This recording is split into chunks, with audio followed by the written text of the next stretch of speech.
that are arriving at your commands as we speak and in your inbox. Today, at my direction, each service will ensure that every requirement for every combat MOS, for every designated combat arms position, returns to the highest male standard only.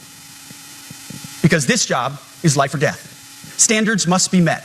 And not just met, at every level we should seek to exceed the standard, to push the envelope, to compete. It's common sense and core to who we are and what we do. It should be in our DNA.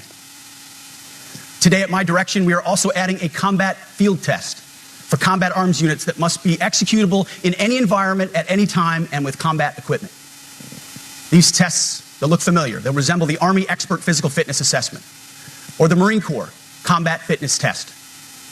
I'm also directing that warfighters in combat jobs execute their service fitness test at a gender-neutral, age-normed male standard scored above 70%. It all starts with physical fitness and appearance. What a powerful moment for America's military.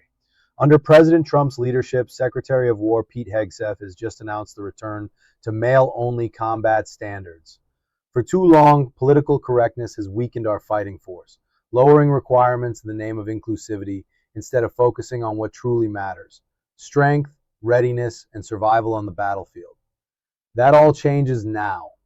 Hegseth made it clear: every combat MOS, every combat arms position will meet the highest male standard only. No more watered down requirements, no more lowering the bar. These are life or death situations, and America's warriors deserve to be trained and tested at the toughest levels possible. Not only that, but new combat field tests are being introduced, modeled after the Army Expert Physical Fitness Assessment and the Marine Corps Combat Fitness Test.